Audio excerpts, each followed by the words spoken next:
Shalom teman-teman semuanya. Hari ini kita akan belajar bersama-sama dengan anak Batak, di mana anak Batak akan menjawab pertanyaan-pertanyaan dari orang-orang Kristen.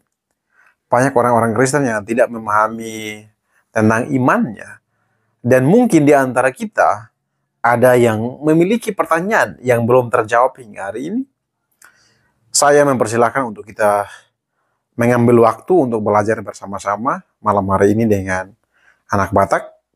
Mari kita saksikan. Tuhan Yesus memberkati. Itu Bang Jonas, silakan.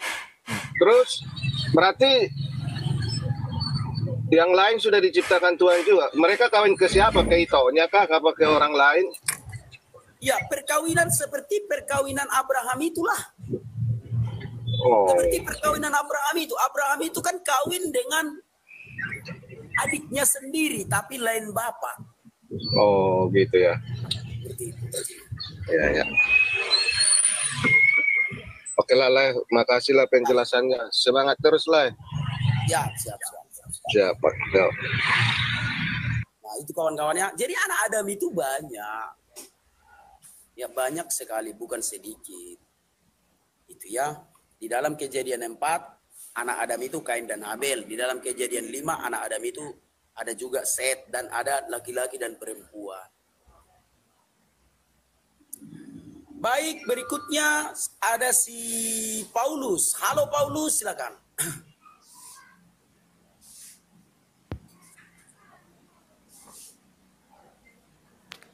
Halo Paulus. Woi, Horas anak Batak. Horas Paulus, silakan. Itu tadi masalah. Halo. Tadi masalah umur Ribka ya, Bang. Ya, untuk membela si pedofil kan mereka menuduh Ishak itu mengawini Ribka itu kan umur 3 tahun kan, itu tuduhan mereka. Nah, itulah yang aku akan bahas sekarang. Ya salah itu ya, umur 14 dia kawin kan? Nantilah kita bahas, nantilah kita cari tahu. Nanti kita cari tahu ya. Udah tahu aku itu. Ya. Oke, Bro. Oke. Aku ada mau tanya, boleh? Silakan. Saya silakan dengan hormat. Oh, bagaimana tentang persepuluhan itu, Bang? Oke. Persepuluhan itu kan perintah Tuhan di dalam Alkitab. Maleakhi 3 ayat 10. Bawalah segala persembahan persepuluhan itu ke dalam rumah Tuhan, supaya ada persediaan makanan di rumahku. Jadi itu perintah Tuhan.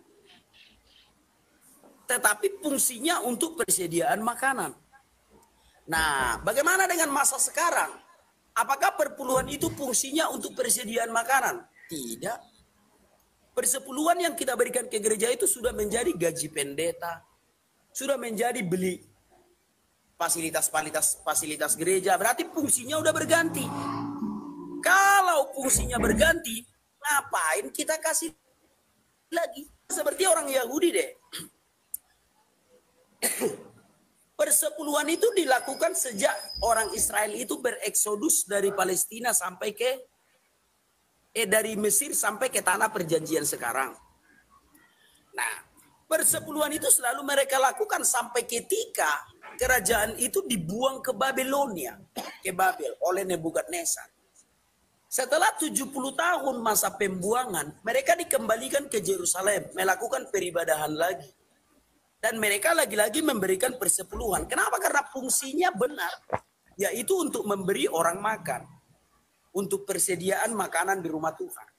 Jadi di masa itu, setiap orang, coba matikan dulu mic-nya Bang, seperti markoro-koro. Matikan dulu mic-nya.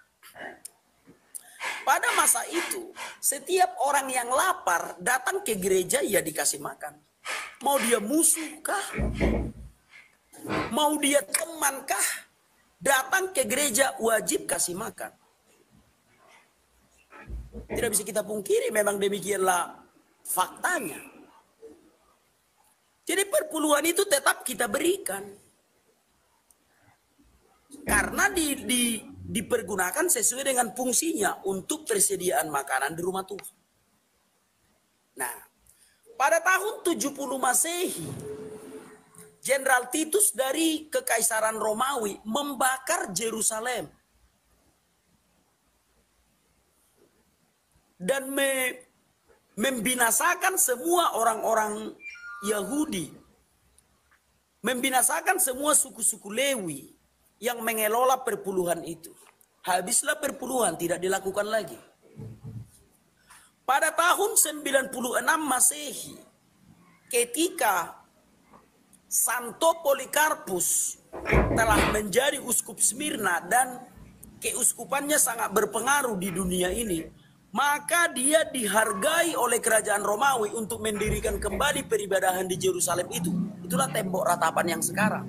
Maka dibangunlah di situ satu gereja, masih di seputarannya itu ya, Gereja Makam Kudus namanya. Nah, di Gereja Makam Kudus ini beribadahlah orang-orang Kristen. Dan mereka memberikan perpuluhan juga.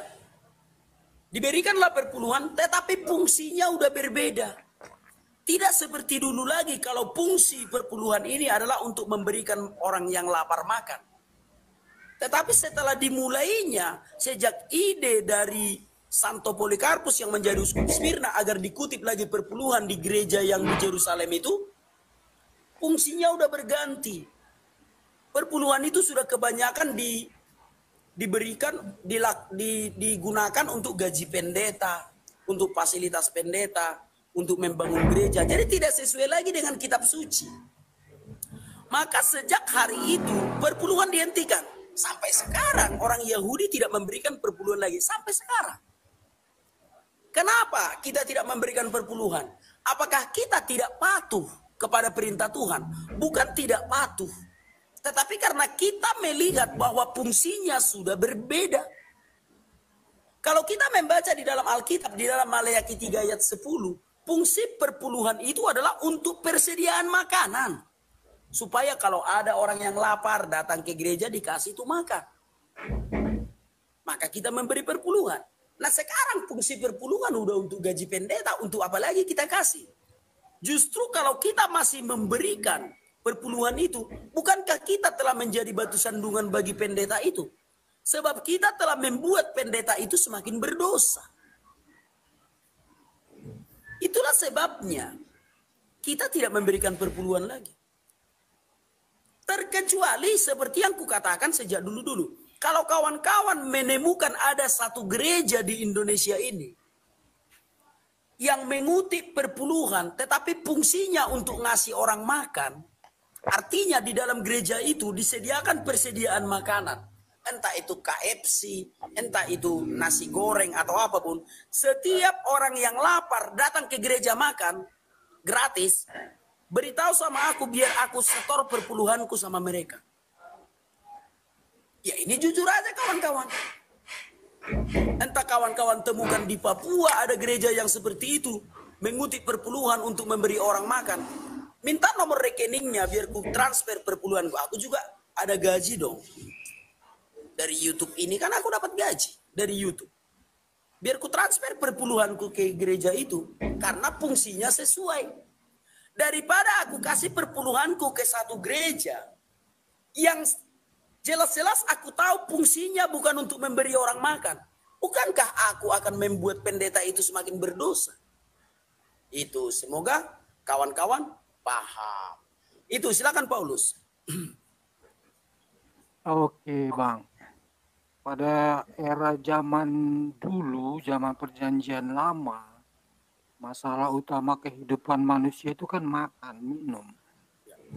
Tapi sekarang kan bukan lagi makan, minum yang jadi masalah. Itu buah Roh Kudus ya. Sekarang tidak lagi makan, minum. Coba agak kuat sedikit suaranya, Iya, pada saat perjanjian lama, ya. itu kan yang jadi masalah di kehidupan manusia itu kan makan, minum, Bang. Ya. Tapi saat ini itu bukan lagi suatu masalah karena buah Roh Kudus itu sudah berbuah. Apakah itu masih harus dipertahankan untuk makan minum?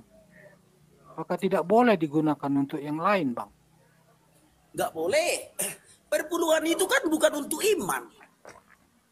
Perpuluhan itu kan untuk makan minum, bukan untuk iman itu. Enggak ada hubungannya perpuluhan ke iman, enggak ada. Iya, Kalau kalau perpuluhan mempengaruhi iman, DLC itu haruslah yang pertama masuk surga. Jadi perpuluhan itu memang untuk makanan dan minuman.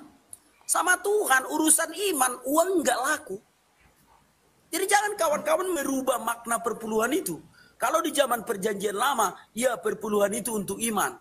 Untuk makanan dan minuman. Perjanjian baru, untuk iman, enggak boleh. Enggak laku duit sama Tuhan. Maaf saja kawan-kawan. Bagi Tuhan kita enggak laku duit. Seberapa banyak pun perpuluhanmu tidak mempengaruhi imanmu. Kalau perpuluhan difungsikan dengan keimanan, DLC teruslah yang pertama masuk surga. Uang perpuluhannya berapa miliar satu bulan. Nah, jadi uang bagi Tuhan enggak laku. Kawan-kawan, coba matikan dulu mic-nya bang. Coba biar abang fokus dulu mendengar ya. Pernah begini, Yesus sedang mengajarkan teladan hidup yang baik kepada murid-muridnya dan kepada banyak orang. 5.000 orang datang mendengarkan Yesus berbicara. Sudah? 5.000 orang loh datang mendengarkan Yesus berbicara. Lalu hari sudah sore dan sudah waktunya makan, tapi di tempat itu tidak ada makanan. Lalu murid-muridnya berkata kepada Yesus, suruhlah mereka pulang supaya mereka membeli makanan di kota. Kan begitu. Tapi apa kata Tuhan Yesus? Tidak, kau harus memberinya makan. Itulah perpuluhan. Apa kata Tuhan Yesus? Kau harus memberinya makan. Nah, jadi perpuluhan itu harus sesuai dengan yang tertulis di Alkitab di dalam Maleakhi 3 ayat 10 untuk persediaan makanan, bukan untuk gaji pendeta. Perpuluhan bukan untuk gaji pendeta, kawan-kawan, itu untuk persediaan makanan. Maka Tuhan Yesus memberi mereka makan. Maka seperti aku misalkan kawan-kawan, kalau kalian mau contoh aku silakan. Kalian bisa cek tempat tinggalku. Omonganku jangan asal percayai aja. Tapi boleh kalian tanya sama tetangga-tetanggaku. Perpuluhanku yang harusnya aku berikan ke gereja sesuai dengan perintah Tuhan. Tetapi karena aku tahu fungsinya berganti, perpuluhanku itu kukasih untuk makan banyak orang. Maaf, bukan pamer. Barangkali kalian mau menirunya. Memberikan orang makan itu nggak boleh pandang bulu. Oh, kalau Kristen dikasih, Islam jangan. Waduh, nggak boleh seperti itu. Kalian tengok ada pengemis di jalan itu. Kalian kasihlah perpuluhan kalian yang tadinya udah kalian bawa dari rumah nih. Mau dibawa ke gereja nih, perpuluhan nih. 200.000. Sebelum tiba gereja, kalian melihat pengemis di pinggir jalan itu. Lebih bagus kalian kasih itu kepada pengemis yang 200.000 itu. Daripada kalian kasih ke gereja. Sama kita memberi kepada Tuhan.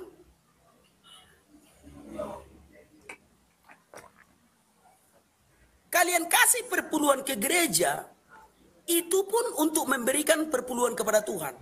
Kalian kasih uang kalian perpuluhan itu kepada orang miskin, jangan pandang agama.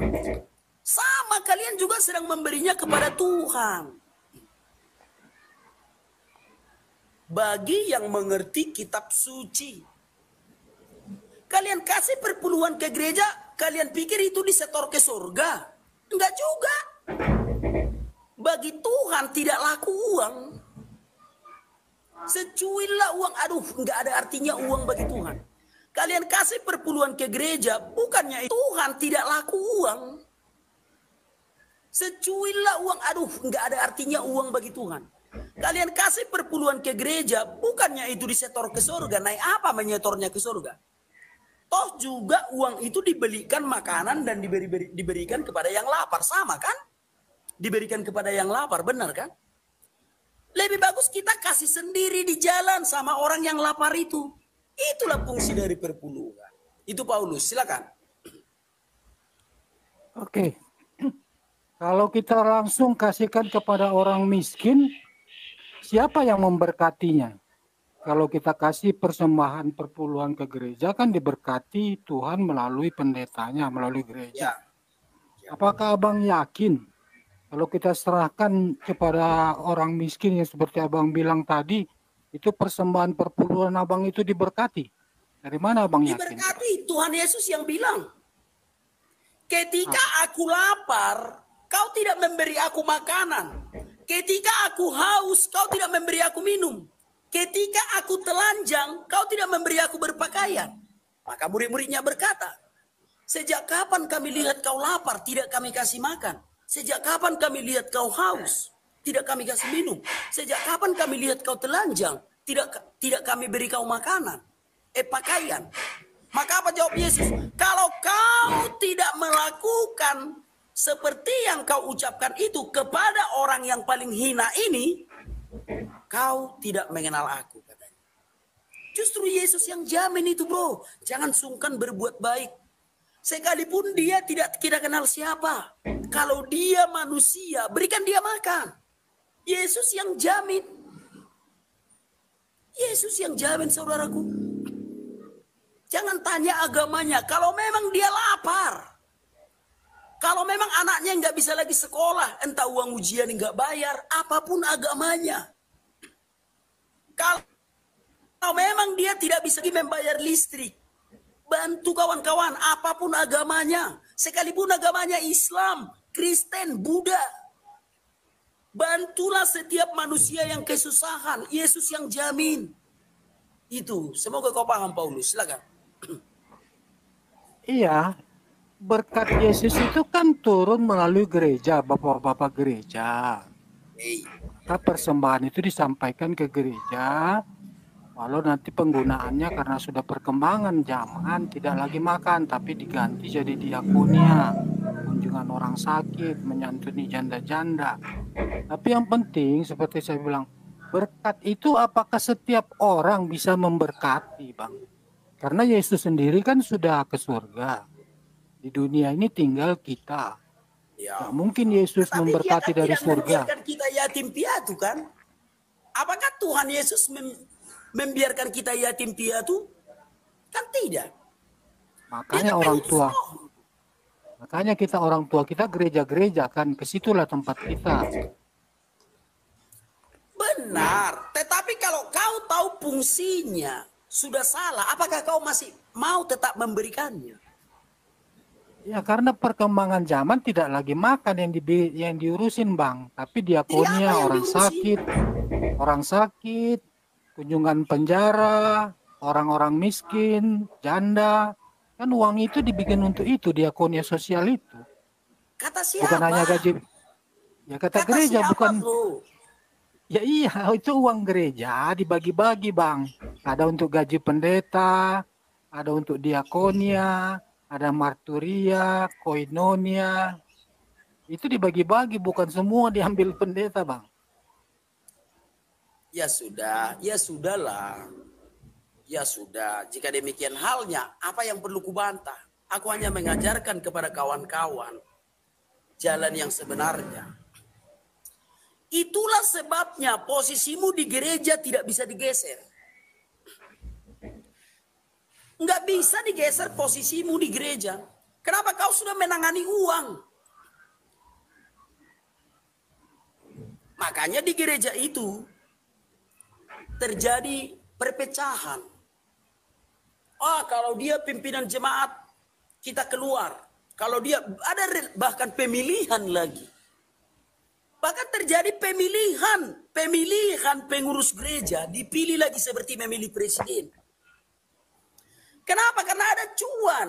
Yang kau bilang barusan, membagi-bagi uang ini untuk gaji pendeta sekian, untuk rakyat miskin sekian, untuk diakonia menyantuni janda-janda sekian. Pasti ada fee-nya yang tertinggal kan? Nah makanya di gereja itu sampai dilakukan pemilihan. Karena ada cuan di situ. Maka kawan-kawan, ayolah kita kembali ke ajaran Alkitab, back to Bible. Ayo kita contoh romo-romo di gereja itu, pastor-pastor itu tak pernah dipikirkan uang. Ayo kita contoh para uskup itu. Memang seperti itulah harusnya pimpinan gereja. Ayo kita contoh pendahulu-pendahulu kita.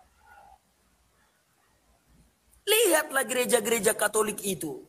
Pastor mereka, uskup mereka. Memang harus seperti itulah kalau mau melayani Tuhan. Dengan tulus.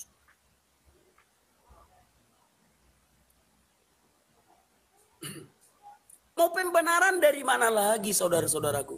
Mau pembenaran dari mana lagi? Udah kita uji dari kitab suci.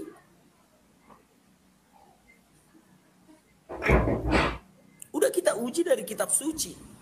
Bahwa memang benar, uang itu tidak berguna bagi Tuhan.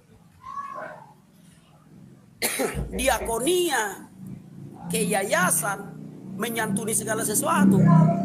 Itu kan karena ada fee. Gaji pendeta sekian. Untuk diakonia sekian. Ada fee-nya.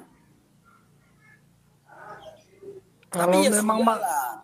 Aku hanya mengajarkan. Itu jadi silakan, Paulus. kalau makan minum itu lagi bukan persoalan, terus uang perpuluhan itu apa mau diapakan, Bang? Apa dibiarin begitu saja? Kayak mana? Kalau makan minum itu tidak lagi masalah di dalam gereja, apakah persumpulan itu didiamkan begitu saja? Dimakan rayap? Kok dimakan rayap? Maleakhi 3 ayat 10, coba baca dulu Maleakhi 3 ayat 10. Coba silakan. Maleakhi 3 ayat 10, coba baca dulu sekarang. Kok dimakan rayap? Coba baca dulu Maleakhi 3 ayat 10. Apa gunanya fungsi perpuluhan itu? Buka mic-nya dulu, Bang. Buka mic-nya dulu, Bang. Coba buka mic-nya dulu, Bang Paulus. Buka mic-nya dulu. Halo, Bang Paulus. Coba buka mic-nya dulu. Fungsi perpuluhan itu di dalam Maleakhi 3 ayat 10. Coba baca dulu.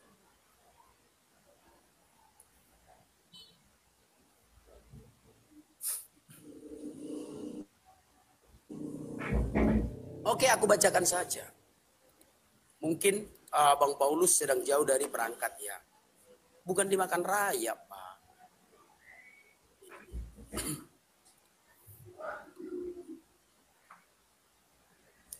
Baca ya, Maleakhi 3 ayat 10. Bawalah seluruh persembahan persepuluhan itu ke dalam rumah perbendaharaan, supaya ada persediaan makanan di rumahku, dan ujilah aku, firman Tuhan semesta alam. Apakah aku tidak membukakan bagimu tingkap-tingkap langit dan mencurahkan berkat kepadamu sampai berkelimpahan? Loh, kemana kau, bro? Udah lah, nggak apa-apa.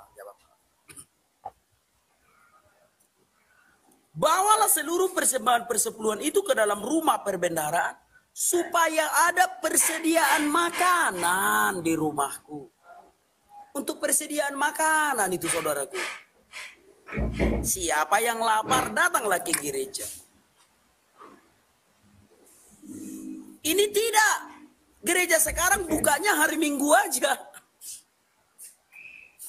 Gereja sekarang bukanya hari Minggu aja, kawan-kawan. Dari Senin sampai Sabtu tutup. Nah, kalau zaman perpuluhan dulu, gereja itu ada masa tutupnya, ada. Kalau kita membaca di dalam 1 Samuel 2, ada masa 1 Samuel 3, maaf, ada masa tutup gereja. Dari jam malam sampai pagi. Setiap hari gereja itu buka. Siapa orang yang lapar, datang ke gereja, dikasih makan. Tetapi sekarang tidak lagi, kawan-kawan. Perpuluhan itu sudah beralih fungsi, udah jadi gaji pendeta. Perpuluhan itu sudah beralih fungsi, udah untuk memberikan, menyantuni janda-janda, ongkos yang menyantuninya berapa. Perpuluhan itu sekarang udah menjadi membangun gereja. Fee-nya, beli buku-bukunya, tulis-tulisannya berapa. Perpuluhan itu sekarang sudah diantar kepada janda-janda miskin. Uang antar berapa.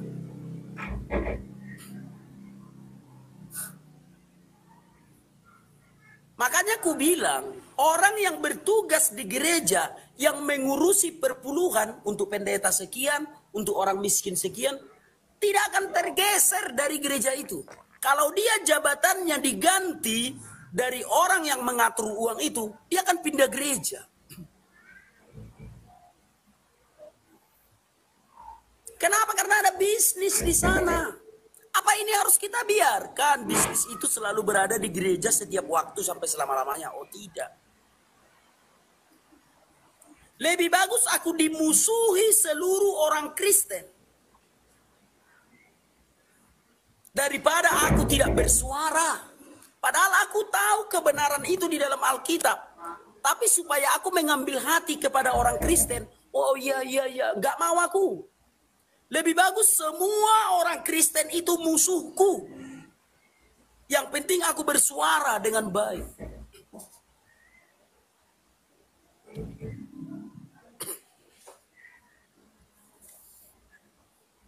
Maka kawan-kawan, berikanlah perpuluhan itu sesuai dengan fungsinya. Kalau memang gereja itu menyediakan fasilitas makanan, contoh nih kalian tengok nih satu gereja nih di Medan, Jalan Hayamuruk, gereja apalah kita bikin namanya, GPP, Gereja Pendeta Perpuluhan, GPP. Orang kalau lapar datang ke gereja dikasih makan, mau dia Islam, mau dia Hindu, mau dia Buddha. Setiap orang yang lapar datang ke gereja dikasih makan. Hebat ini gereja PPP ini, GPP ini. Gereja Pendeta Perpuluhan. Maka kasih tahu sama aku biar ku transfer perpuluhanku ke gereja itu. Ditambah lagi, subrekerku di YouTube itu 10.000 orang. Subrekerku di YouTube anak Batak 42, 10.000 orang. Aku akan mengajarkan kepada semua subrekerku yang 10.000 orang ini, supaya memberikan perpuluhan ke gereja yang tadi, yang memang menyediakan makanan. Pastilah 5 orang dari mereka mau menuruti kata-kataku. Kalau memang gereja itu menyediakan makanan. Paham ya? Ada pengemis di lampu merah di Petisa. Udah giliran jam makan siang, pergi dia ke gereja itu, dikasih makan. Baru jempol, aku siap memberikan perpuluhan ke gereja itu. Jika memang fungsinya untuk memberi orang makan. Nah sekarang kalian sudah lihat sendiri. Perpuluhan itu udah menambah aset pendeta. Masih kalian mau membiarkan dosa itu terjadi terus menerus? Kalian sudah melihat sendiri, pendeta pakai mobil. Kalian jalan kaki ke gereja. Padahal kalian disuruh memberi perpuluhan. Masih kalian biarkan dosa itu terus berkeliaran di gereja? Kalian sudah lihat sendiri, terjadi perpecahan di gereja karena pergantian pengurus. Kenapa ada cuan di sana, ada cuan? Maka pengurus ini tidak akan bisa diganti. Kalian masih mau membiarkan semua itu terjadi?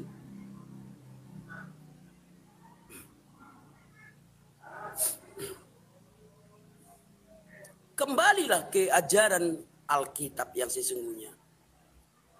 Udah gini ku sebut sajalah. Ada enggak gereja mula-mula di tempat kalian? Ada enggak gereja mula-mula? Ada enggak gereja Katolik di kampung kalian? Harusnya pendeta seperti pastor Katolik itu.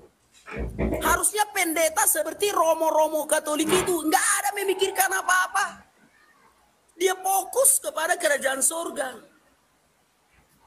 Ini tidak ada pula pendeta, ada bisnisnya. Sekarang bingung aku kawan-kawan. 50% pikirannya untuk pelayanan. 50% untuk bisnisnya. Jadi mau kayak mana lagi?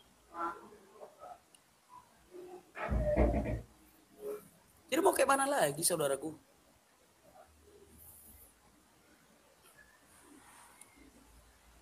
Apalagi yang mau kita sampaikan? Semoga kawan-kawan paham. Baik, berikutnya ada si Lusdaifa dulu. Lidi Lusdaifa. Ah, ini kalau nggak salah ini Islam yang masuk Kristen kurasa Ibu. Halo Ibu Lucy. Hai, salam. Rudi, anak Batak, apa kabar? Kabar baik Bu, kabar baik. Buka kameranya Bu. Aku lagi driving, nggak bisa. Lagi apa? Lagi driving, Apa driving?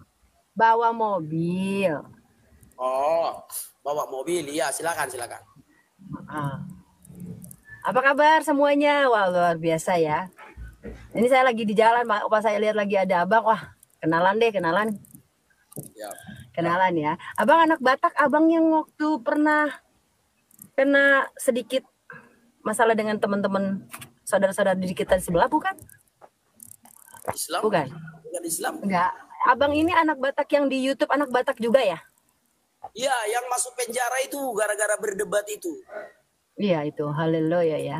Kita itu memang selalu jadi incaran, abang. Ya saya selalu ditolong Tuhan aja. Sudah sampai ke Polda pun Tuhan tetap tolong. Ya, haleluya. Teruslah bang berjuang bersama Ya. Kristus ya. Terima kasih Ibu Lucy Daifa. Terima kasih. Iya. Ibu dulu artis kan? Ya, ya kira-kira demikian lah. Dulu Ibu penyanyi atau bintang film dulu Ibu? Aku dulu penyanyi, pemain sinetron. Apalah sinetron yang Ibu ada dulu? Yang sebelum aku benar-benar bersungguh-sungguh dengan Tuhan 2021 itu, kalau di sini emang banyak emak-emak yang nonton FTV kan enggak, kalau ya mungkin emak-emak banyak ya kalau nonton FTV di Indosiar ya, itu hampir ya, hari itu ada muka saya, atau enggak di SCTV jangan panggil Bapak Haji, itu ada saya. Siap. Terima kasih. Oke. Itu beberapa salah satu sinetronnya. Tadi udah salah 2 berarti ya, bukan salah 1. Salah 2 ya. Ada Siap. film juga, saya tiga film sih. Ya, siap. Gitu sih bang. Nggak mau sok-sok ngartis. Kalau orang kan suka ngaku-ngaku artis, enggak. Kebetulan aja Tuhan Yesus tuh baik. Saya dulu Muslim aja Tuhan Yesus baik sama saya. Apalagi sekarang saya setelah mengakui dia Yesus sebagai Tuhan, lebih baik lagi. Siap. Nggak kenal tuh nggak apa-apa, saya artisnya kan banyak berjuben ya, tapi saya punya karya ya. Kamu boleh buka di Wikipedia, pasti keluar, nggak mungkin nggak, gitu aja. Salah satu contoh kalian lihat itu orang terkenal atau tidak, dikenal atau tidak, tinggal buka Google. Kalau kalian buka Google ada nama saya, berarti saya termasuk deretan artis-artis Indonesia gitu ya. Gitu. Lagi membahas apa nih bang? Membahas tentang pendeta-pendeta yang suka berbisnis. Haleluya. Aku baca Alkitab aja ya aku baca. Nggak apa-apa, aku pun suka keras kok. Aku pun suka keras. Ini saya nonton Bu, nonton apa Rios? Salam kenal host. Host juga artis dunia. Ih, saya artisnya Tuhan sekarang Jo. Ya kan bang? Saya sekarang artisnya Tuhan, saya bukan apa sih sebenarnya itu loh. Gini ya, saya kasih tahu sama teman-teman. Artis itu tidak jadi berlebih menurut saya. Kebetulan aja dunianya di entertain. Itu doang. Nggak ada yang lebih, nggak ada. Saya suka bingung kalau orang suka sok-sok artis itu. Ya, apalagi baru terkenal di YouTube udah langsung lupa diri. Hello. Aku semua TV udah masuk, tapi ngapain kita bermegah diri gitu. Yang lucunya yang bermegah diri Bang Rudi, yang bermegah diri yang mengatasnamakan Tuhan. Ya. Rasanya gregetan aku loh Bang. Ya, iya di SCTV, iya Arios. Jangan panggil gua Pak Haji ya, ada ya. Aku suka gregetan Bang, ya. Rasanya tuh pengen kalau deket pengen aku cubit gitu.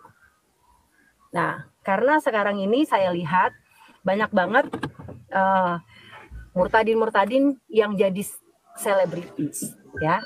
Sehingga pada saat dia merasa jadi selebritis, wah udah mulai sombong dan sengaknya setengah mati. Ya elah, baru terkenal di YouTube, baru terkenal di TikTok, kayaknya udah selangit. Astaga Tuhan, dia lupa diri ya. Tapi bukan Bang Rudi ya, bukan Bang Rudi ya. Gitu.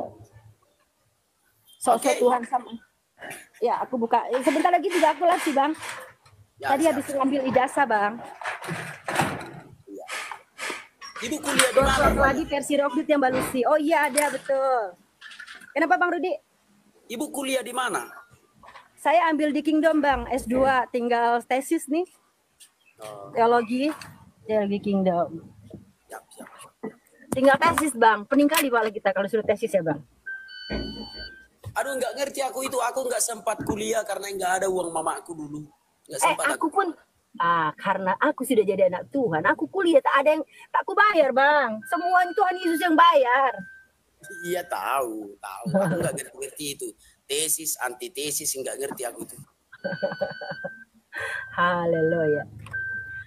Kita mengerti Tuhan Yesus baik sudah, gitu saja Bang. Lai, jabarkan 2 dulu. Saya selalu bilang iya ya, saya lagi parkir ya teman-teman saudaraku terkasih.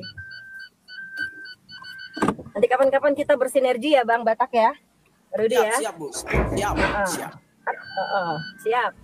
Nanti kalau aku turun dan aku live kan biasanya pujian penyembahan dulu nih. Nanti kalau Abang masih kosong, tidak ada orang, aku undang, ambil ya, angkat ya. Ya, benar. Oke. Ya, silakan. Oke. Abang udah follow aku belum? Aku udah follow Abang. Ya. Abang follow dulu akunya. Oh, ya. Ini aku follow Ibu ya. Aku udah follow. Ya, udah aku follow itu.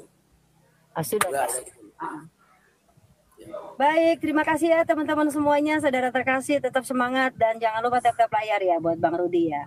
Itu doang Bang pertanyaan aku tadi. Ini Rudi anak Batak yang kemarin kena masalah enggak sih? Kalau nggak salah dirimu berarti berbarengan sama Pak Yusuf ya? Iya, duluan kan yang di penjara itu Muhammad KC. Kan jauh, itu udah jauh kan? Ya, habis Muhammad KC aku. Oh bukan dirimu dulu, ada satu lagi, bukan dirimu dulu. Siapa tuh yang di Malang? Malang tuh? Gracia Velo. Velo dulu kan? Lebih dulu aku daripada Gracia Velo. Lebih dulu aku. Dulu dirimu ya. Oh oke. Iya. Bang sekarang gini. Gracia Velo. Habis Gracia Velo itu baru masuklah si Pak Yusuf. Itu. Bang berarti berapa bulan kemarin? Aku divonis 1 tahun penjara. Akhirnya? 1 tahun. Ya. Menjalaninya 8 bulan. Haleluya. Tetap semangat ya. Saudaraku, kita di penjara bukan karena kesalahan kita, karena nama Yesus kita tidak malu. Siap. Gitu. Jadi kalau saya omongin kayak gini, si Abang itu tidak malu karena apa? Karena Rudi anak Batak di penjara untuk kebenaran nama Yesus. Ya, saya hanya bicara tentang gereja banyak di daerah Banten aja dilaporin di Polda. Tapi saya tidak gentar. Saya cuma bilang Tuhan aku percaya. Jadi saya cuma bisa doakan ya saudara-saudara kita bisa bergandeng tangan.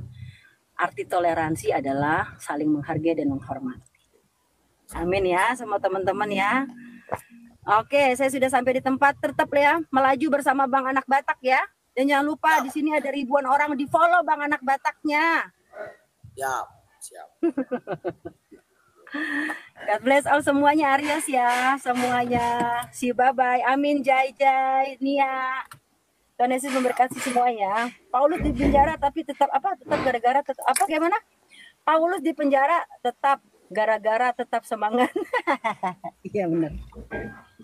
Siap. Oke. Oh iya, satu lagi Bang, nanti teman-teman kita kalau ada masalah hukum, sekarang aku ada tim advokasi yang mau backup itu, gitu ya. Kan sebenarnya saya ini advokat, Bang, tapi advokat yang sudah tidak beradvokat. Nah, jadi teman-teman kita ada masalah yang sudah tidak beradvokat. Oh iya. Advokat yang sudah tidak beracara ya saya ini. Advokat yang beracaranya untuk nama Tuhan. Siap. Oke, semuanya ya. See you later. Bye-bye. Sampai jumpa. God bless you ya, Ibu. God bless you, Bang. Ya, Tuhan Yesus berkati semua ya. Shalom. Amin. Nah, itu kawan-kawan, itu artis itu kawan-kawan. Artis itu. Kalian tontonlah di TV.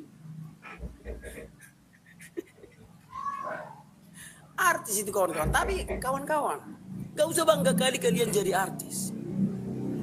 Aku jadi artis rugi. Kalau orang jadi artis dapat uang. Aku jadi artis rugi kawan-kawan. Ah, kenapa aku bilang kayak gitu? Aku kan kerjaku supir angkot. Aku bawalah angkot ini. Pinggir kata sewanya. Aku pinggirkan. Ongkosnya bu, aku bilang, udah artis kau anak Batak yang di TikTok itu kan katanya. Gak mau lagi orang itu bayar ongkosnya kawan-kawan. Katanya, kau udah artis yang di TikTok itu katanya. Aduh, kayak mana nih bayar setoran mobil ini? Kayak mana nih beli minyak ini? Kalau yang tidak kenal, bayar memang. Jujur aja, yang tidak kenal itu bayar. Nah, kalau tidak kenal tetap dibayar ongkosnya. Tapi kalau yang kenal, malah nggak dibayar ongkosnya. Terakhir nggak mau lagi aku bawa angkot. Udah lagi gitu. Apalagi mahasiswa-mahasiswa itu. Wah ini si anak Batak yang di TikTok itu. Ini si anak Batak yang di TikTok itu katanya. Udah jadi kuat pula dibilangnya. Penumpang yang di dalam pun jadi tahu. Abang anak Batak yang di TikTok itu? Iya. Nggak bayarlah kami ongkos bang. Katanya abang udah artis. Aduh. Jadi artis itu rugi. Rugi kawan-kawan. Jadi kalau kita jadi artis terkenal. Aku aja masih satu kota mengenali aku. Masih wilayah kota Medan aja. Sebagian itu pun sebagian kecil. Udah rugi aku. Apalagi lah seluruh dunia ini mengenal aku. Wah. Bisa-bisa aku pulang kampung. Jadi jangan kawan-kawan berbangga. Kalau jadi artis saja. Ini ibu itu tadi artis itu. Kalian tontonlah TV, sinetron FTV itu. Pasti ada ibu itu. Dan ibu itu sedang mengambil S2 katanya ya. Kalau ngambil S2 ya kayak gitulah ya. Baik, sekarang ada si Ade. Halo Ade, silakan.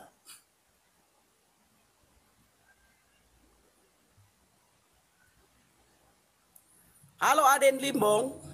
Halo. Halo, silakan Pak. Salam Horas le. Salam Horas. Ya, le si Mamora ini ya. Si Mamora ya, si Mamora. Harus lamar lai lah dulu kita ya. Ya. Iya, tadi dengar tadi pembahasan yang pertama itu lah ya. Ya. Yang mengenai keturunan Adam. Ya, turunan Adam ya. Ya, aku kurang paham juga yang le jelaskan itu mengenai si Set. Coba le baca dulu ayatnya le yang Kejadian 4 ya. Oke, kita lihat di dalam Kejadian 4 dulu ya. Bentar.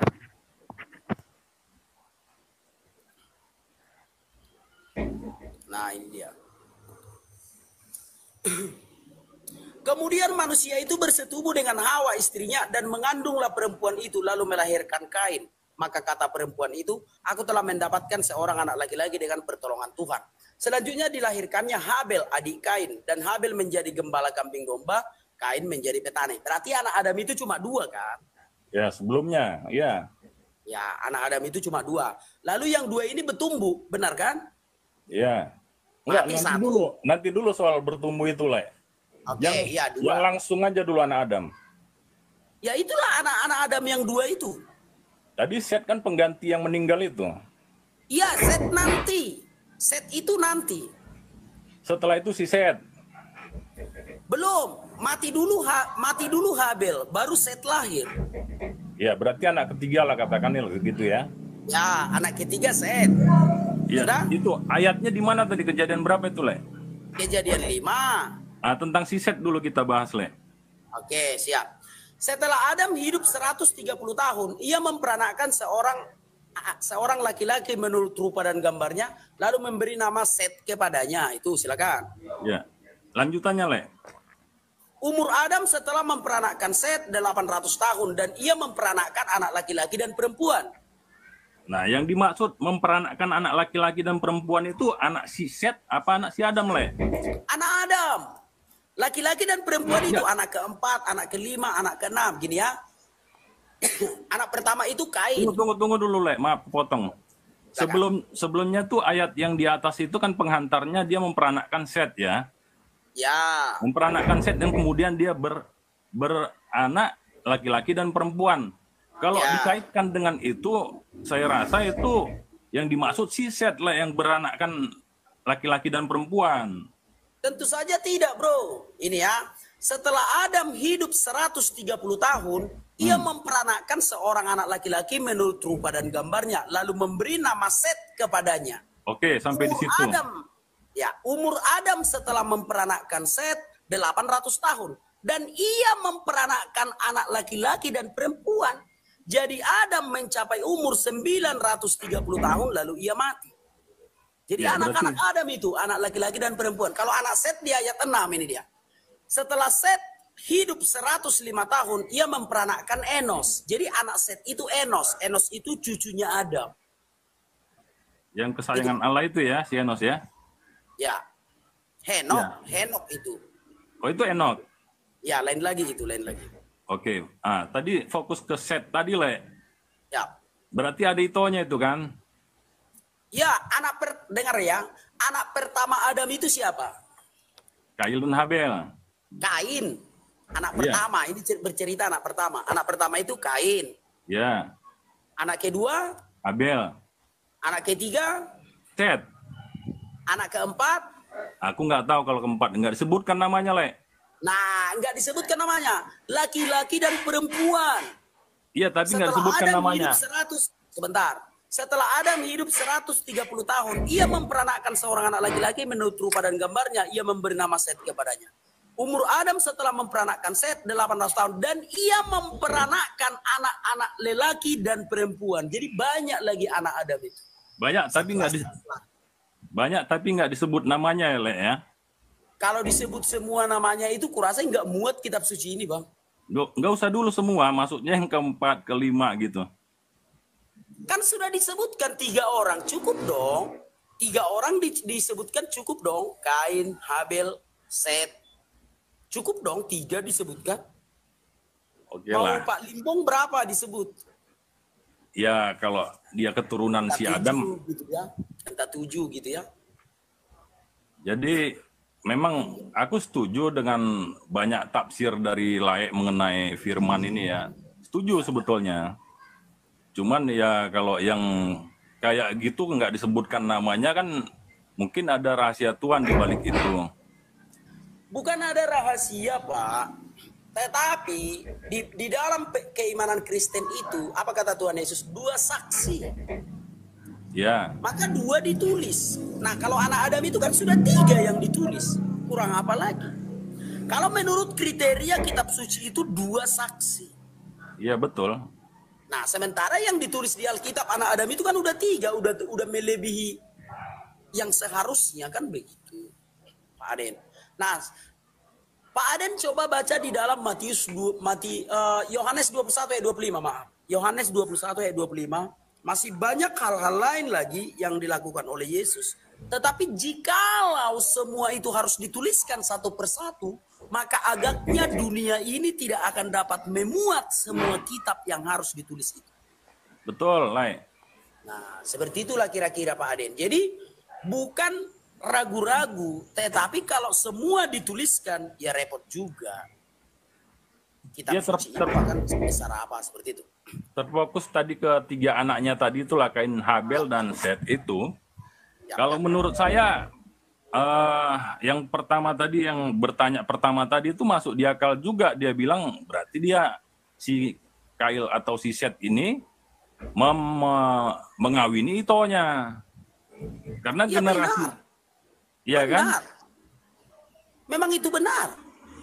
Bahkan ada Sama yang seperti Abraham lah. iya bahkan Abraham ada kan adiknya yang dikawini si Abraham. itu generasi selanjutnya yang di bawah itu. Ini manusia pertama ini, Lai. Iya, sama manusia pertama juga seperti itu, bro.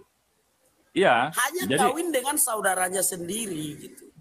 bahkan ada yang tafsirkan itu mereka mengawini ibunya si Hawa. Waduh, kalau untuk mengawini ibu itu belum ada di dalam Alkitab, belum ada.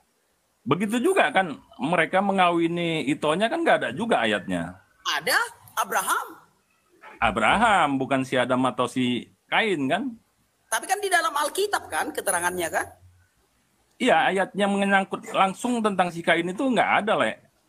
Iya, maka kita baca di dalam Alkitab bahwa di dalam Alkitab itu ada yang mengawini saudaranya. yaitu masalah itu soal kepentingan boleh atau tidak kan gitu. Nah sekarang ada nggak di Alkitab yang mengawini ibunya? Nggak ada Ya, kan? tafsir ya aja lah, sudah. tafsir. Untuk apa kita tafsir? Alkitab itu sebenarnya tidak butuh tafsir. Alkitab itu dijelaskan oleh Alkitab itu sendiri. Jadi tidak ada tafsir-tafsir di sana. Kalau tidak tertulis di dalam Alkitab, ya saya kira ragu untuk kita percaya. Kain Contoh Habel, seperti mengawini ibu itu. kain Habel, Bagaimana perkawinan manusia pada awalnya? Apakah anak mengawini ibunya? Kita cari di Alkitab. Apakah ada di Alkitab anak mengawini ibunya? Enggak ada. Lalu opsi yang kedua, apakah mengawini saudaranya? Lalu kita baca di Alkitab. Oh ternyata banyak yang mengawini saudaranya. Seperti Abraham misalkan. ya betul, Abraham itu kan cucunya Adam, Le. Maksud saya gini, Le, kalau Kain, Habel atau Set itu mengawini Itonya tadi kan tafsir juga, Le. Nggak ada disebutkan dalam Alkitab itu. Iya, tetapi perkawinan manusia di dalam Alkitab itu kan ada yang mengawini saudaranya kan? Ada kan? Itu Abraham tadi lah. Itu kan Ya sudah. keturunannya selanjutnya itu, Le. Iya, tetapi tertulis di dalam Alkitab kan? Benar kan? Tertulis di dalam Alkitab kan? Iya. Nah, makanya kita lebih mengambil opsi yang tertulis di dalam Alkitab. Kalau mengawini ibu, tidak ada di dalam Alkitab yang mengawini ibunya. Yang mengawini saudaranya ada Abraham. Makanya kita mengambil opsi itu. Bukan menafsirkan karena tertulis di dalam Alkitab bahwa tokoh-tokoh Alkitab itu juga mengawini saudaranya, bukan mengawini ibunya. Jadi kalau kau mengatakan mereka itu mengawini ibunya, ya maaf saja, tidak ada kejadian seperti itu di dalam Alkitab. Itu Aden yang bisa aku jelaskan, Bang. Oke, Le. Makasih, Le. Ya, siap. Iya. God bless you. Itu kawan-kawannya yang bisa aku jelaskan ya. Tidak ada menafsir-nafsir, yang tertulis di dalam Alkitab itu saja. Halo Junior. Halo, Le. Halo, silakan Junior. Le, kau boleh kasih jelasan nih, Le. Ini dalam Wahyu 12 ayat 13 sampai 17. Oke, Wahyu 12 ayat 13 sampai 17 ya. Iya. Sebenarnya banyak aku mau tanya, Le, tapi aku mau tanya ini dulu, Le. Lain kali lagi. Siap. Oke, langsung saja Wahyu 12 ayat 13 sampai 17 tentang Yesus yang akan datang ke dunia dikejar-kejar oleh iblis itu. Naga Dan memburu keketuaan perempuan itu. Ya, sebentar ya, Wahyu 12. Nah, kawan-kawan saya baca dulu Wahyu 12 ayat 13 sampai 17. Dan ketika naga itu sadar bahwa ia telah dilemparkan di atas bumi, ia memburu perempuan yang melahirkan anak laki-laki itu. Kepada perempuan itu diberikannya kedua sayap dari burung nasar yang besar supaya ia terbang ke tempatnya di padang gurun, di mana ia dipelihara jauh dari tempat ular itu selama 1 masa dan 2 masa dan setengah masa. Lalu ular itu menyemburkan dari mulutnya air sebesar sungai ke arah perempuan itu supaya ia dihanyutkan ke sungai itu. Tetapi bumi datang menolong perempuan itu. Ia membuka mulutnya dan menelan sungai yang disemburkan naga itu dari mulutnya. Maka marahlah naga itu kepada perempuan itu lalu pergi memerangi keturunannya yang lain. Yang menuruti hukum-hukum Allah dan memiliki kesaksian Yesus. Dan ia tinggal berdiri di pantai laut. Nah, kawan-kawan. Wahyu 12 ini adalah penglihatan yang dilihat oleh Rasul Yohanes di Pulau Patmos tentang apa yang terjadi di masa lampau, apa yang terjadi di masa saat ini, dan apa yang terjadi di masa yang akan datang. Adapun naga yang dibicarakan di situ adalah iblis itu sendiri. Iblis itulah naga yang dimaksudkan di situ. Adapun perempuan yang akan melahirkan itu, itulah bangsa Israel. Adapun anak yang lahir itu, itulah Yesus itu sendiri. Nah, jadi iblis sedang mengumpulkan segala sesuatu kekuatan yang dimilikinya untuk menyerang perempuan itu atau Israel itu. Sebab Israel inilah mempelai wanita bagi Allah. Allah adalah mempelai pria. Israel adalah mempelai wanita. Jadi perempuan yang dikejar-kejar iblis itu adalah Israel ini. Sebab Israel ini akan melahirkan seorang anak yang akan menggembalakan dunia. Itulah Yesus. Maka Yesus itu berasal dari bangsa Israel. Nah sekarang kita membahas lagi soal iblis yang akan menelan perempuan itu. Yang akan menghabisi, mengejar-ngejar perempuan itu. Lihat sekarang kawan-kawan. Bangsa Israel ini diserang oleh banyak iblis dari dunia ini. Kalau sekarang masih sebagian kecil. Berapa banyak sih yang menyerang Israel saat ini? Paling Houthi, Hamas, Hizbullah, Al-Qassam, Mujahidin, dan apa masih sedikit. Nanti di akhir zaman seluruh dunia ini akan menyerang Israel. Paham ya kawan-kawan? Akan menyerang Israel nanti di akhir zaman. Dan yang akan memimpin mereka adalah naga itu. Siapa naga itu? Itulah iblis. Yang disimpan di dalam goa itu. 2 Petrus 2 ayat 4. Bahwa naga itu yang adalah iblis disimpan di dalam goa. Malaikat yang di dalam goa itulah nanti yang akan memimpin pasukan untuk menyerang Israel ini. Kalau sekarang yang memimpin siapa? Masih manusia, belum masuk hitungan. Nanti pada akhir zaman si raja setan itu yang akan memimpin pasukan untuk menyerang Israel ini. Tetapi Israel akan terselamatkan. Akan terselamatkan. Kita lihat di dalam ayat 15. Lalu ular itu menyemburkan dari mulutnya air sebesar sungai ke arah perempuan itu supaya ia dihanyutkan sungai itu. Artinya ada serangan dari iblis itu kepada bangsa Israel ini. Tapi apa yang terjadi? Tetapi bumi datang menolong perempuan itu. Ia membuka mulutnya dan menelan sungai yang disemburkan naga itu dari mulutnya. Ada pertolongan. Ada pertolongan. Ada pertolongan saudara-saudaraku. Kalau bukan karena pertolongan, ya mungkin udah tenggelam itu Israel. Paham ya? Kalau bukan karena pertolongan itu, udah tenggelam itu Israel. Itu nanti di akhir zaman. Nah maka sering aku katakan kawan-kawan, seluruh negara Arab berangkat ke Israel, nggak usah bawa senjata. Kencing aja mereka, kencing aja. Tenggelam itu Israel. Turki, Mesir, Arab Saudi, Lebanon, Yordania, Tajikistan, Iran, Suriah, Irak, Yaman. Seluruh negara Islam aja yang di Arab ini pergi ke Israel. Enggak usah bawa senjata. Kencing aja mereka di situ. Tenggelam itu Israel. Kenapa? Karena memang bangsa Israel ini akan selalu dikejar-kejar. Tetapi bumi membuka mulutnya. Kalau bukan karena pertolongan Tuhan, Israel ini udah kalah dari dulu. Nah itulah sebabnya Alkitab menuliskan bahwa bumi menolong perempuan itu. Makanya nggak pernah kalah sampai sekarang Israel ini. Karena ada pertolongan. Jadi itu ya Junior Romeo Carlo. Perempuan yang dimaksudkan di situ adalah Israel. Naga yang dimaksudkan di situ adalah iblis. Dan anak yang lahir itu disebut itulah Yesus itu sendiri. Itu Junior Romeo Carlo, silakan. Oke, Le. Ayat yang ke-17, Le. Ayat di situ, Le, dia cakap, maka marahlah naga itu kepada perempuan itu. Lalu pergi memerangi keturunannya yang lain yang menuruti hukum Allah dan memiliki kesaksian Yesus. Le, pandangan saya begini, Le.